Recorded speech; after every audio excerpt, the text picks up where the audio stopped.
1절에서 15절, 2장은 1절에서 23절까지예요. 1장을 저는 늘 성경 키아즘으로 본다 그랬잖아요. 자, 키아즘은 대칭 구조라 그랬잖아요. 늘. 자, A가 하나 있어요. 이거를 저는 1장 1절에서 15절을 보는 거예요. 그러면 A하고 똑같은 것이 대칭으로 A-가 나와야 되겠죠. 저는 이것을 2장 10절에서 23절로 보는 거예요. 그럼 B가 나왔겠죠. B가 이 가운데가 뭐예요? 2장 1절에서 9절까지예요. 이게 학계서의 핵심이에요. 그러면 이 내용이 뭐예요? 이렇게 물어보면 여러분 이렇게 대답을 하면 좋을 거예요. 여러분. 성전을 너희가 다시 좀 재건해달라고 하는 호소문이에요. 여러분. 호소문. 여기에서는 2장 10절에서 23절까지는 그 호소문을 듣고 너희가 순종을 하게 되어지면 너희가 하나님이 축복해 주신다라고 하는 이야기예요. 여러분. 그러면 이거는 뭐냐면 성전을 지었어요. 여러분. 성전을 지었어요. 다 지었잖아요. 4년 만에. 수르바벨에 의해서 성전이 지었는데 포로에서 돌아와서 성전을 지으면 얼마나 잘 짓겠어요. 얼마나 크게 짓겠어요. 여러분. 근데 돌아온 사람들 가운데 솔로몬 성전을 지었던 사람들이 있었을 거 아니야. 솔로몬이 얼마나 잘 지었어요. 여러분. 그거에 비하니까 여러분 수르바벨 성전이 뭐야? 아무것도 아니야. 아무것도 아니야. 짜잔하고 조그마하고 답답하고. 그러니까 이제 거기에 이제 불만을 갖는 거예요. 2장에서. 하나님이 그들에게 유일한 거예요.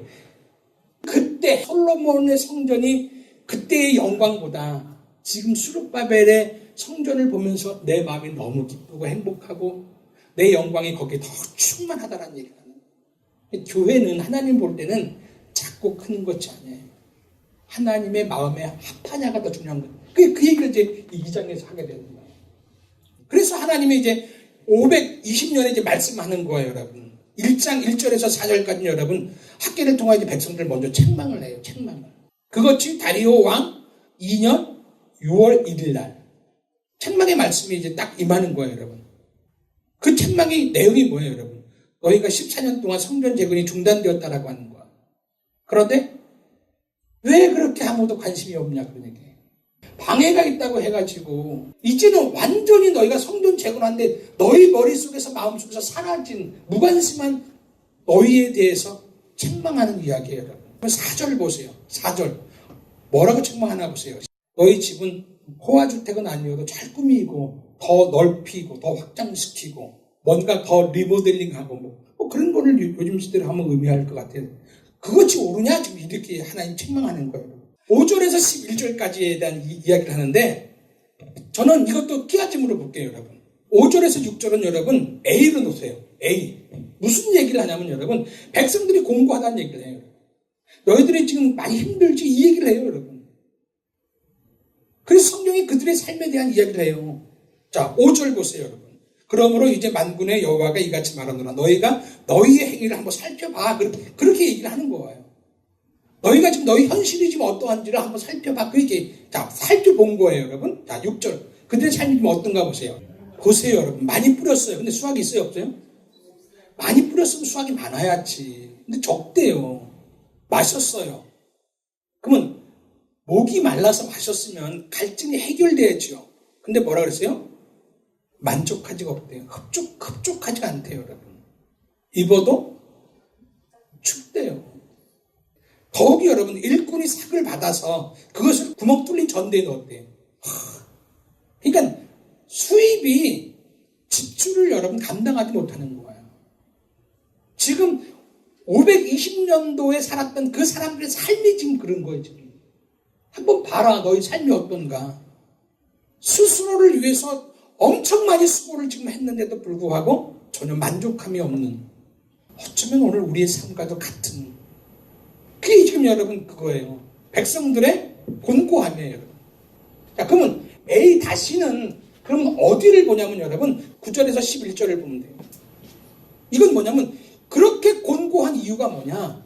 공경의 이유에 대한 이야기를 해요, 여러분. 왜 현실이 이렇게 이런 이유가 뭐래? 지금 그렇게 풀어가는 거예요, 여러분. 자, 보세요. 왜 그런지 보세요, 여러분. 자, 9절. 그 이유가 뭐였어요? 내 집은 황폐한데 너희는 각자의 집을 위해서 첫째 이유예요, 여러분. 그죠? 첫째, 하나님의 성전은 황폐한데도 불구하고 관심이 없어요. 이게 무관심이에요, 여러분. 그럼에도 불구하고 오늘 내 집을 위해서는 지금 얼마나 여러분 지혜로운지. 두 번째 볼래요, 여러분? 11절 한번 보세요. 11절. 그러니까 내 집에 대한 무관심을 통하여 하나님께서 이제 뭐라고 얘기를 하냐면 여러분 11절 가운데 여러분 줄을 치세요. 수고하는 모든 일에 한제를 들게 하겠다라고 합니다. 하나님이 한제를 들게 하겠대요, 여러분. 곡물, 포도주, 기름, 땅의 소산, 사랑, 가축과 손으로 하는 모든 수고에 여러분 열매가 있을 수가 없다는 얘기를 하는 거예요, 지금. 내가 지금 한제를 들겠다는 얘기예요. 이게 지금 11절이죠? 이게 9절이고, 자, 하나 더 할게요, 여러분. 17절 한번 보세요. 하나님이 우박으로 치셨다. 치셨다. 그러니까 하나님이 치신 거예요. 그러니까 여러분, 결국은 수고한 거에 대한 열매가 없는 거예요. 그러니까 하나님에 대한 예배보다는 먹고 사는 일에 더 관심이 있는 거예요. 그게 더 급한 것 같거든요. 그래야지만 내가 좀 더 나아지는 것 같고요. 내가 좀 더 사라지는 것 같은 거예요. 그런데 성경은 여러분, 거기에 대해서 그렇게 생각을 하지는 않더라고요. 참 희한하죠, 여러분. 성전이 황폐 되어진 결과에 대해서 하나님이 책임을 묻는 이야기를 하는 거예요, 여러분. 그러면 가운데는 뭐예요, 여러분? 결국 이것을 해결하는 방법이 뭐예요? 이거를 해결하는 방법이 B에다가 놓는 거예요, B에다가.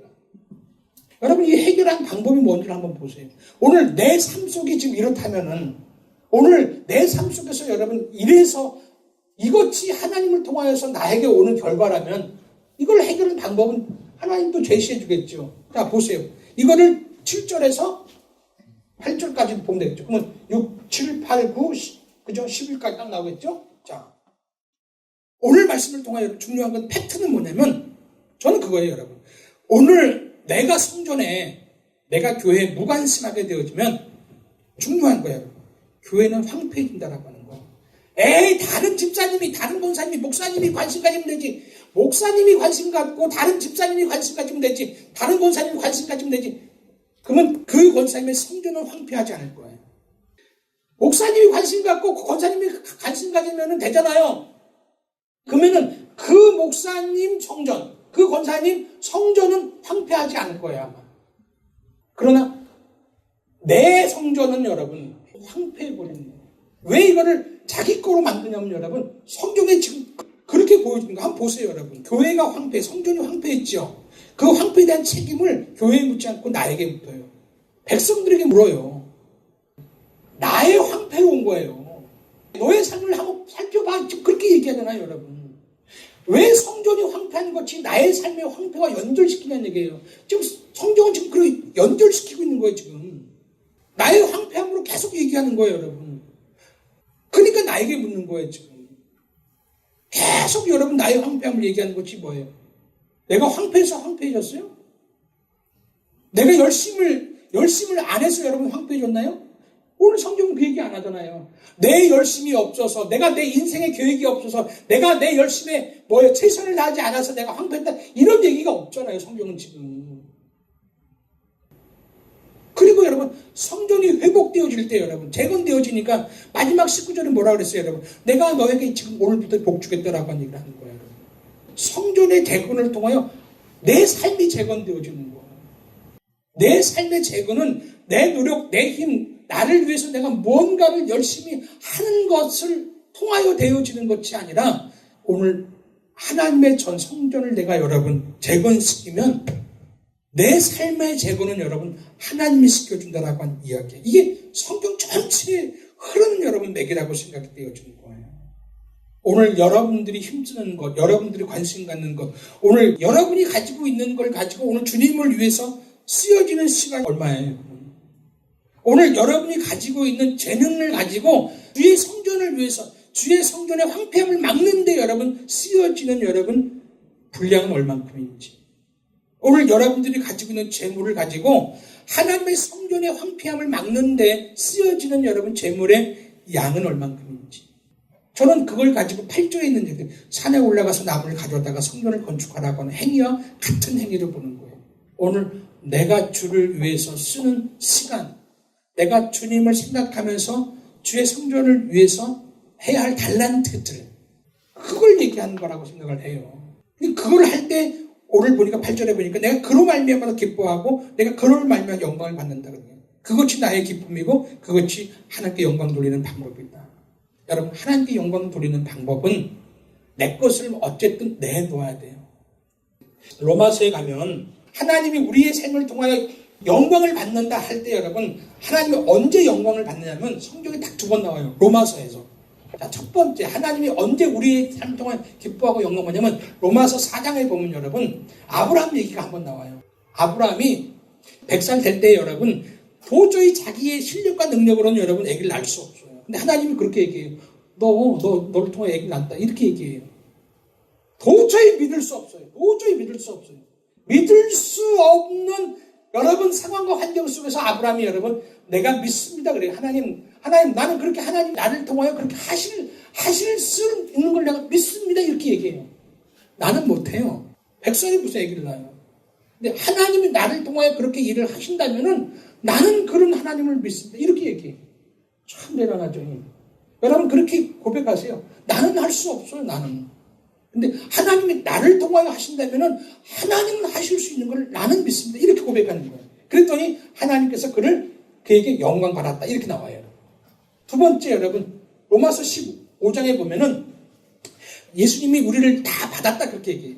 다 받았다. 그 얘기는 뭐냐면 십자가를 통하여 여러분 우리를 위해서 죽으셨다. 그 얘기예요. 죽음으로 말미암아서 하나님께 영광을 돌렸다 그래요. 그러니까 하나님이 영광을 받은 거예요. 예수님이 우리를 위해서 십자가에서 죽으시니까 하나님이 그를 통하여 하나님의 영광을 받고요. 하나님이 예수를 모든 만민을 위해 뛰어나게 해주셨다. 이건 에베소서에서도 얘기해요. 보세요. 오늘 우리가 누군가를 위해서 여러분 죽어지면 내가 허물 많잖아요, 여러분. 내가 말 실수가 많잖아요, 여러분. 그렇죠? 내가 배울 것이 없잖아요, 여러분. 그러면 여러분들이 조금만 여러분 그런 성격과 그런 사람이라고 하는 것을 여러분들 알아서 여러분들이 받아주면 여러분이 조금 아프고 좀 그래서 좀 손해가 나면 하나님이 영광 받는, 여러분을 통하여 영광 받으시는 거예요. 이 얘기는 다시 오늘 본문으로 끌고 올게요, 여러분. 성전을 짓는다라고 하는 거, 성경에 그 얘기를 하고, 그러면 오늘 우리의 삶으로 얘기할 때 내가 주님을 위해서 쓰여지는, 내가 교회를 위해서 쓰여지는 어떠한 시간과 어떠한 여러분 재능과 내가 여러분 교회를 위해서 여러분 쓰여지는 어떤 내 마음과 내가 교회를 위해서 쓰이는 어떤 물질과 이런 것들은 여러분 내가 죽지 않고 내가 내 시간을 내려놓지 않으면 할 수 없는 것들이에요. 맞나요? 내가 내 시간을 포기하지 않으면 여러분 내가 예배 나올 수 있어요? 못 나와요. 내 시간을 포기하지 않는데 어떻게 여러분 내가 예배 나와요? 여러분 내가 내 물질을 여러분 포기하지 않는데 어떻게 내가 헌금을 해요? 이건 뭐예요? 결국은 여러분 십자가 지는 거예요, 여러분. 십자가 지는 거예요, 여러분. 내가 교회 와서 여러분 청소하고 여러분 뭐 하는 것이 여러분 다 여러분 뭐예요? 십자가 지는 거예요. 성전을 건축하는 거예요. 저는 그렇게 보는 거예요. 그래서 그렇기 때문에 여러분 하나님의 영광을 받는다라고 하는 단어를 썼던, 저는 그렇게 해요. 여기 영광이라고 하는 단어가 쓰여진 이유가 그거예요, 여러분. 청소하는 것도 힘든데 산에 가서 여러분 나무 잘라다가 오는 건 얼마나 힘들겠어요, 여러분. 그거보다 더 힘든 게 뭔지 아세요? 내가 버는 돈 여러분, 내가 포기해서 하나님께 헌금하는 것은 더 힘들어. 나무 가지고 오라고 하는 건 여러분 갖고 올 수 있어요. 까짓거면 그거 못해요. 근데 내가 버는 돈 내가 여러분 포기해갖고 하나님께 헌금한다? 하나님의 성전을 위해서 쓰여진다? 하나님의 성전이 황폐함을 막기 위해서 내가 쓰여진다? 불가능해요. 그게 헌신이고 그게 죽는 거예요. 그러니까 하나님이 영광 받는다라고 하는 표현을 쓴 것이 전 맞다라고 생각을 하는 거예요.